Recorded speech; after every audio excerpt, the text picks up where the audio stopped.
Pourquoi auriez-vous mal? Sincèrement, qu'est-ce qui peut justifier votre douleur? Avant d'aller plus loin, je précise quelque chose d'essentiel. Cette chaîne YouTube est et sera toujours dédiée au TMS du docteur John Sarno, ce que moi j'appelle les SRP, les symptômes de réponse protectrice, les douleurs chroniques d'origine psychologique, émotionnelle, les douleurs neuroplastiques. Rien d'autre. Je ne parle pas ici de blessures graves ou de pathologies sérieuses. Il faut toujours consulter un médecin pour écarter tout risque, mais il est vrai qu'aujourd'hui, énormément de douleurs chroniques, de symptômes chroniques sont des SRP, des TMS. Et donc, il est indispensable de comprendre ce qu'ils sont, pourquoi ils sont là, et qu'est-ce qu'on peut faire pour qu'ils ne soient plus là, justement. Et c'est pour ça que j'ai créé cette chaîne YouTube, donc n'hésite pas à t'abonner, à mettre un pouce. On est parti. La situation classique, c'est vous n'êtes pas blessé, vous ne vous êtes pas fait mal. Pourtant, il y a une petite douleur au dos qui arrive, une petite douleur au genou, une petite gêne dans les omoplates. C'est pas violent, c'est pas lié à un traumatisme précis, c'est juste là. Mais qu'est-ce qu'on fait? On commence à s'étirer toute la journée pour essayer de faire partir la douleur. Moi, le premier, je me reconnais il y a quelque temps, encore une fois, quand j'avais des douleurs qui arrivaient dans mon dos sans raison, j'essayais de la faire partir en m'étirant contre un cadre de porte toute la journée, faire des trucs comme ça, à essayer de me remettre bien droit.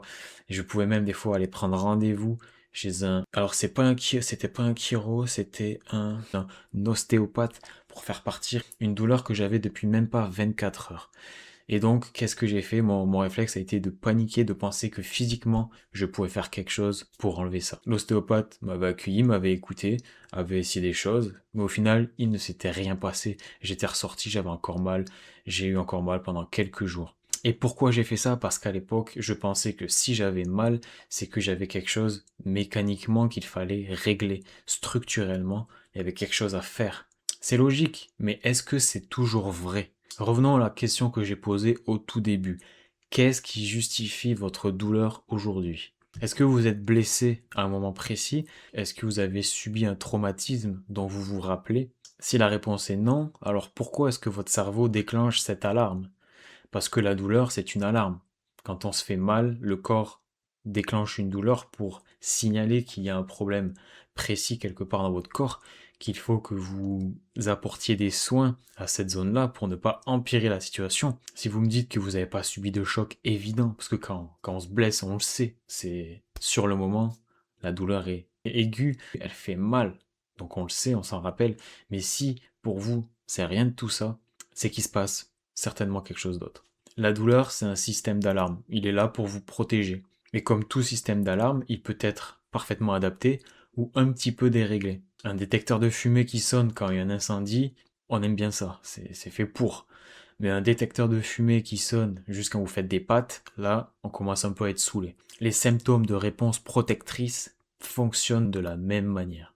Selon le docteur John Sarno et les concepts de l'approche mind-body, le cerveau peut générer un symptôme quand il perçoit un danger. Pas un danger physique réel, mais un danger émotionnel. Stress, pression, émotions refoulées, hypervigilance, perfectionnisme. Ou bien quand on a habitué le cerveau à détecter trop de danger. Allez voir cette vidéo.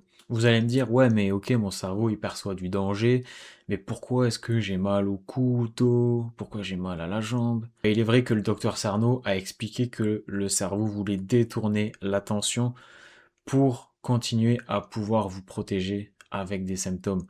Pour ce qui concerne les émotions, par exemple, pour éviter de vous confronter à des émotions refoulées, le cerveau va détourner votre attention. Donc le cerveau peut choisir une zone crédible pour vos douleurs. Si vous êtes assis trop longtemps, peut-être qu'il va générer une douleur dans le dos. Si vous avez marché beaucoup, peut-être que ce sera une douleur dans le genou. Si vous travaillez longtemps sur un ordinateur, peut-être qu'il va viser les omoplates.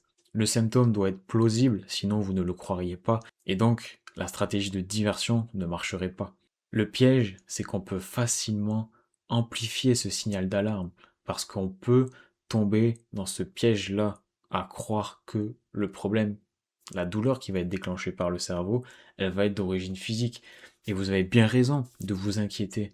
Lorsqu'on a des problèmes physiques, il faut les régler. Il faut aller consulter un médecin, bien entendu.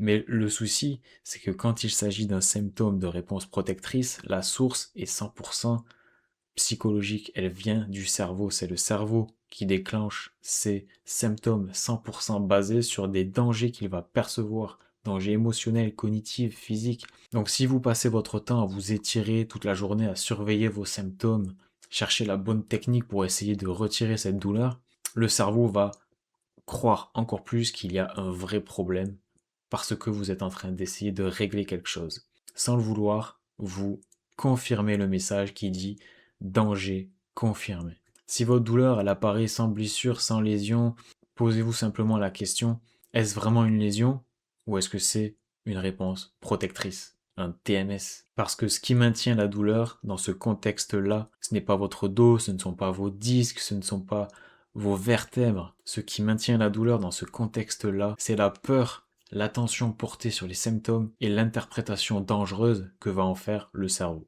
Plus la douleur vous ennuie, plus elle devient importante pour le cerveau. Ce qui neutralise progressivement ces symptômes chroniques, c'est la compréhension du mécanisme, le fait de ne plus paniquer, ne plus interpréter ça comme des problèmes structurels, des problèmes qui viennent du corps, connaître la vraie source, réduire la survigilance, l'observation constante de vos symptômes, et retirer ce focus obsessionnel de vouloir à tout prix chercher une cause physique quand elle est tout ailleurs. On ne montre pas au cerveau que tout va bien quand on essaie toute la journée de chercher une solution. Comprenez, sachez identifier quand un symptôme est un SRP et quand un symptôme est physique, sachez faire la différence entre les deux et vous allez pouvoir montrer à votre cerveau que tout va bien. Je vous repose une dernière fois la question, pourquoi auriez-vous mal si rien ne le justifie réellement? Peut-être que votre cerveau essaie simplement de vous protéger. Et si c'est une réponse protectrice, l'origine de vos douleurs, alors la solution, elle n'est pas mécanique. Avant de chercher à réparer votre corps, demandez-vous vraiment s'il y a quelque chose de cassé, s'il y a quelque chose de défaillant. Ou bien, est-ce que c'est votre signal d'alarme, votre cerveau qui sonne un petit peu trop fort? Si vous voulez en savoir un petit peu plus, faire votre auto-évaluation sur les SRP, allez voir le lien en description. N'hésitez pas à vous abonner, à mettre un pouce en l'air si vous avez aimé cette vidéo. Prenez soin de vous et comme d'habitude, on se revoit très vite. Ciao les amis, bye bye.